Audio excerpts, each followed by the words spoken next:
All right, so the lab we're going to be starting today, and we're only starting it because it's going to run over a few days, okay, is going to be on transport of water in plants. Okay, we've already talked extensively about how that works. Okay, so we're going to be going over that. All right, so like we said, we've talked extensively here about how the plants transport water. Okay, we know what the forces involved are. We know that osmosis is involved. Okay, we know that because water is a polar molecule, it allows it to exhibit cohesion and adhesion via hydrogen bonds. Okay, with both the inside of the xylem tubes and with other water molecules. Okay, we know there's no active pumping of the water up the plants. Okay, we know it's entirely a passive process. So what we want to do today is basically run a lab that's going to confirm what we've learned. Okay, we always like to double check, make sure that Coder's not just full of crap and telling you stuff that he's made up. Okay, so what we want to do is check and make sure that that works. So what we're going to do is we're going to take some plants that I have in the lab and we're going to modify them. Okay, we're going to modify them in such a way that only the leaves can produce the force necessary to transport the water. In other words, what part are we taking off? Yeah, we're taking off the roots. Okay, we're also taking off probably a lot of the stem. It's almost like we're manipulating the plants. Okay, now I would say you'd need to be a little bit more specific than that when you write down that part of your lab report. Okay, not just the plants, but more specifically, what about them? Okay, how are they being manipulated? What we're watching for. Okay, we're going to be observing a couple of things, and these things are usually things that respond to what we're doing. Okay, that would be the amount of water the plant takes up. Something that we need to know. If it's transporting water, we've got to be able to measure that quantitatively somehow. And the other thing is, we want to watch for the appearance of the plant to change. Because one of the things we're doing is we're adding food coloring to the water, just like you did in the 5th grade when you added food coloring and put the celery in there and watched the food coloring water go up into the celery, and ooh, it was so cool. And it was. Okay, I'm not being facetious there. Okay, if you didn't do that, you missed out. You're going to do it today, just not with celery. Okay, so we're going to be watching for essentially the movement of the water into the plant. Yes, some of it's going to come out of the container we have the water in. It's going to move into the plants. We're going to measure how much of it is moving, and we're going to try and observe where in the plant that's going to appear. All right, and this time when we do that, you guys will be, every day going in and taking a picture of your plant, making some observations, recording the water level. But what I'm going to have running continuously, okay, for the next 3 days, is I'm going to have my little action cam over there with my plant right in front of it, which I haven't made yet because I'm going to demo that over in the lab for you. Okay, and it's going to be taking time-lapse photos every minute for the next 3 days. All right, so we're going to include that as one of those observations videos that I put in with the labs here. Okay, so you can watch that and you'll see it hopefully, we don't know for sure if it's going to work great, but we'll try it. Okay, hopefully see the movement of water slowly in my plant, but then you can also compare it with the results you get looking at yours essentially once a day. Right, but that'll give us also the ability to essentially monitor it continuously. Right, that's also why I brought in that ugly lamp, because I was just thinking last night, how is this thing going to take pictures at night when the lights are off in my room?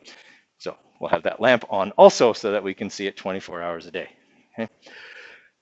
All right, controlled variables.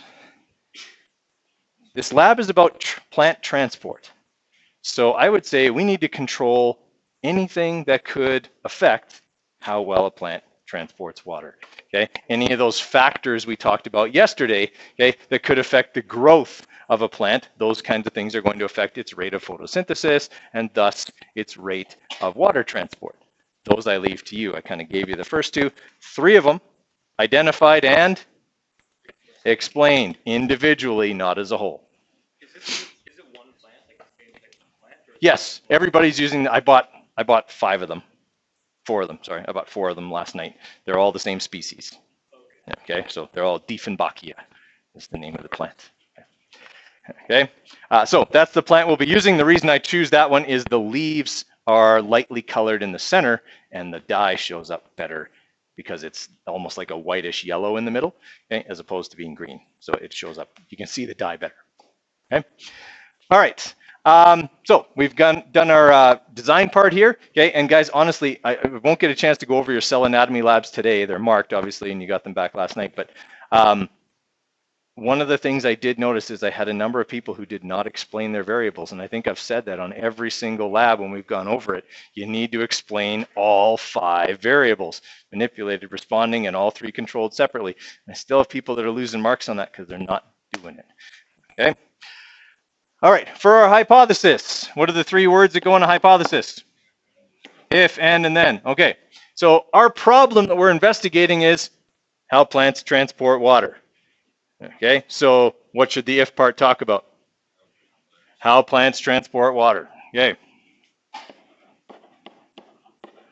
Should it be specific? Okay, talk about the forces you know are involved.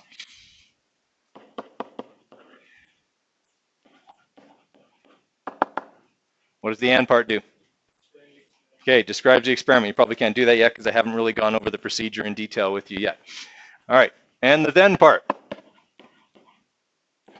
So if plants transport water the way that you're going to say they do, then what should we see in this lab? Okay, we should see, you got to talk about the observations that we're taking and what are the predicted observations. The observations we're taking are water level and appearance of the plant. Okay, so talk about those things. What is the plant going to appear like? Okay, how is it going to change? What's going to happen to the amount of water in the container? Okay, in this case, the container is a graduated cylinder. Right? I don't know if you guys have used that before, okay, but we'll show you how that works in the lab cross hall.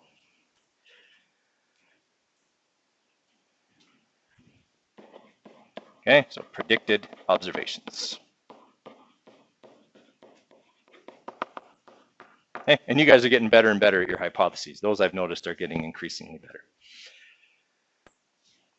Okay, for the procedure, it is vitally important that you listen to my instructions very carefully and follow them very carefully, because if you don't, your experiment won't work. Okay, I've seen it happen time and time again, right? And sometimes it's, it's really silly stuff.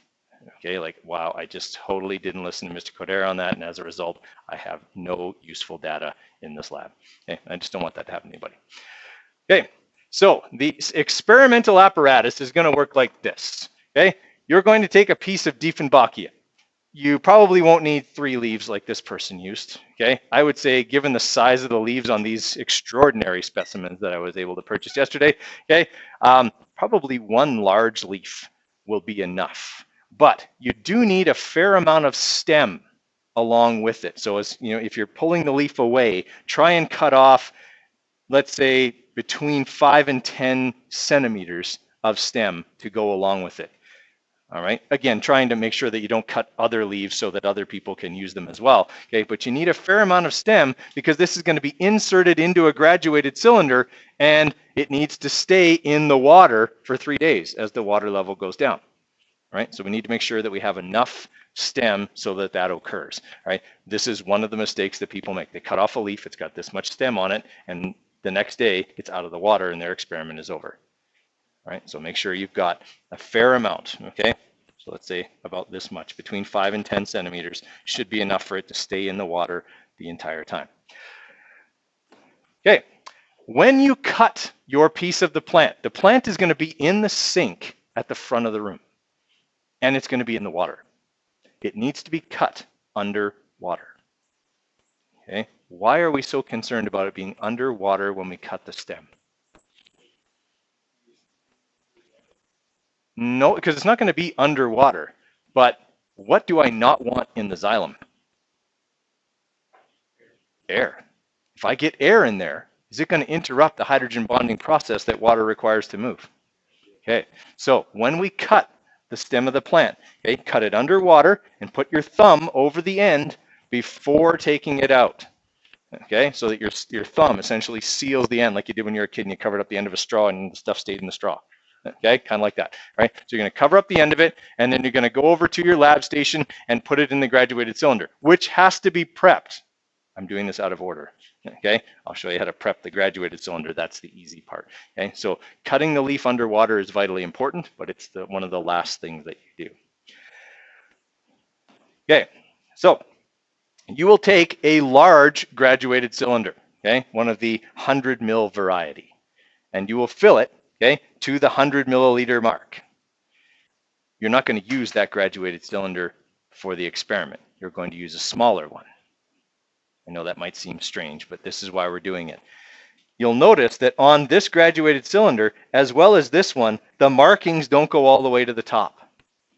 Yet we need to fill them all the way to the top because we want it to stay in the water for as long as possible. That's why I want to mix it in the 100 ml cylinder.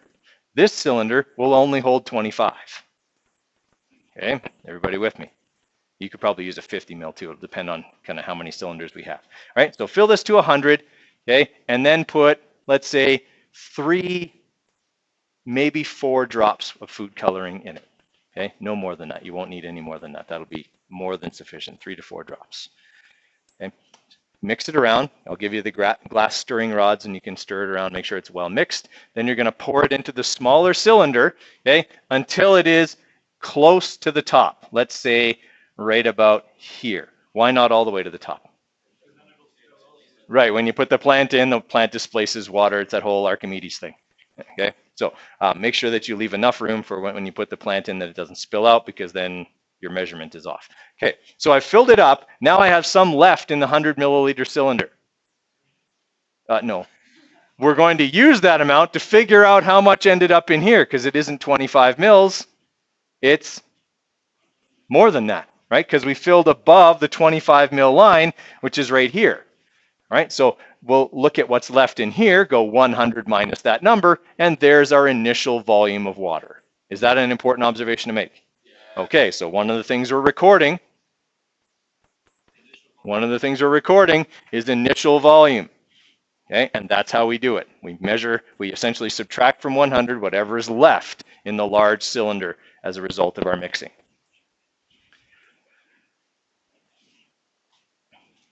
Okay, once you have the water mixed and you've filled that other cylinder, then you're going to come up to the front of the room and I'm going to give you the finger from a rubber glove that you will use to cover up the top of the graduated cylinder. Okay, and that graduated cylinder then will be sealed nice and tight. It actually might be cellophane wrap now because I think we're all out of rubber gloves, but we'll be able to seal the top of it. Okay, and why is sealing the top important? Yeah, we don't want anything to evaporate. Okay, if anything evaporates from there, we're in trouble, because then it's not the stuff that evaporated through the leaf, it's the stuff that evaporated out the top of the graduated cylinder. And our experiment is just about the water leaving through the leaf. So we need to make sure we have a fairly tight seal. Now, probably a few of you are going, well, Coder, the plant's not in there yet. I know, don't worry. Okay, we'll get to that part. Then, okay, you're going to poke a hole in that, whatever it's the glove or the cellophane wrap or whatever. You're going to poke a hole in that, and then you will go and get your plant, cut it underwater, bring it over with your thumb over the end, and then quickly take your thumb off, stick it through the hole. Okay, how big does the hole need to be? As small as you can make it. All right, like poke it, make that hole with like a pencil. Okay, or something like that, and then kind of push the plant through it so we get as tight a seal as possible. Is it going to be perfect? No, but it's as close as we can make it. Sometimes things like that are, sources of error. Okay, okay. Question, Mason? You said there's going to be a small amount of air at the top of the graduated cylinder, so when you shove it through the hole, couldn't be... Yeah, but we're doing this as quickly as possible. There's absolutely no way for us to guarantee that we don't get any air, but it's basically that amount of time won't matter. But if I cut it above the water and carry it back and then go, okay, guys, can you make the graduated cylinder, and I'm holding this plant out here and letting air get in this island for 5 minutes, then the experiment's not going to work. Yeah. Okay. So we want to be as careful as possible. Obviously, nothing's ever 100%. Some things like that are sources of error. Okay. So your final product should look like this. Okay. It'll be a graduated cylinder with a cellophane wrap or a rubber glove finger or something like that over the top of it to seal it tight with the plant pushed through the top. Okay, and you can see these people did a pretty decent job, okay, of making sure that the the stem of the plant went fairly far into the water. Okay, I mean the water's not going to evaporate that far down. If it does, the experiment went really good. Okay, it never really evaporates that far down, right? But we just want to make sure we've got, like we say, 5 to 10 centimeters worth of stem into the water so that it's sufficiently covered. All right. When you have the initial volume recorded and this apparatus set up, I'll give you a piece of masking tape. You write your names on it, tape it around so that you know which one's yours. Because by tomorrow, there's going to be 3 classes worth of these sitting on the windowsill, and they're all going to look pretty much the same. You just have to sit at the table. You have to sit at the table. All right. So make sure you put your name on it, and then I want you to take a few pictures with your phone of the leaves of the plant. Okay, these will be your before pictures. Okay, because it obviously will not have transported any of the dyed water in. Right, take pictures of the leaves, top and bottom, as well as the stem, as close as you can. Obviously, it's inside the apparatus, but take pictures of the stem as best you can. All right, we want to be able to compare, and then the next day, do you want to take exactly the same pictures? Yes, take exactly the same pictures. All right, so send them to your friends, and then the next day when you're taking your pictures, look at their phone and have your phone so that you get exactly the same angle, so that we're being really controlled about what we're doing. Get some of you got that. Okay. Right, so like we said here, okay, you're going to have those 2 cylinders. I don't know what I was thinking with that drawing. Okay. Now, for the analysis and interpretation, obviously we can't do that today. We need to have data for that, right? And our data is going to consist of the pictures we're taking and our volume measurements. So once those are done after 3 days, then we'll be able to start on these. So the first one is easy. You're just calculating the volume of water the plant took up. So that's initial volume minus, final volume, whatever's left at the end. That'll be your change. Okay. Explain any differences between the initial and final volumes of water, and you don't have to worry about mass of the setup. I think I took that off of yours. Okay. Compare the rate of transpiration in your experiment with that of other groups in the class. Okay. So maybe yours transports 5 mils of water over 3 days. Somebody else has transported 2. Maybe have a look at why. Okay. Things to look at there and explain could be size of the leaves, number of the leaves, okay, things like that. Anything that could affect, the amount of photosynthesis that went on. Okay, and then explain any differences. Secondly, the second question: describe the flow of water through the plant. Okay, so basically, hey, all that stuff we went over like 7 times in this unit about the path of water through the plant from the roots to the leaves. Okay, layers, structures, tubes, whatever it transports through. Number 3, predict how leaving the plant's roots on would affect the volume of water flowing through the plant. Okay, prediction, but an explanation to go along with that. Okay, doesn't say explain here, so make sure that you do. Okay, so predict and explain. All right, fourthly, predict the effect of adding salt to the water. So I repeat this experiment, but I use salt water instead of fresh water. Yep.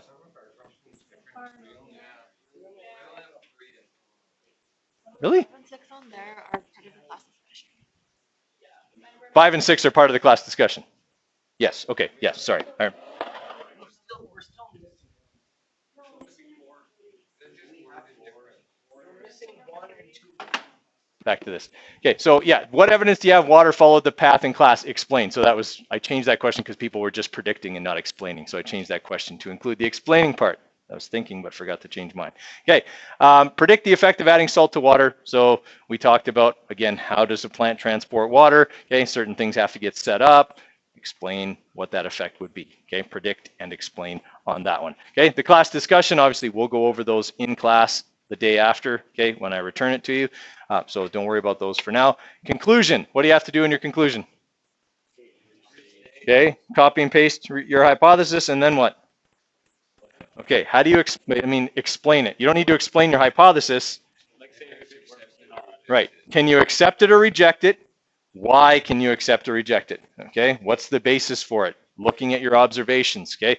You predicted something would happen in the hypothesis. Did that happen? What does it tell you? Remember, it should be several sentences worth of explanation.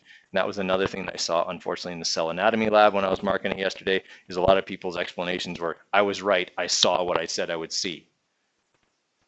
Okay, but that doesn't say much, right? saying something else like, I saw structures like a mitochondria and a nucleus, and that confirms that those things are necessary for cells to carry out the basic functions, is a lot more detailed than I saw what I said I would see. Okay? All right, and then evaluation. How many sources of error? What do you have to do with those sources of error? Explain how to fix them and how they affected the experiment.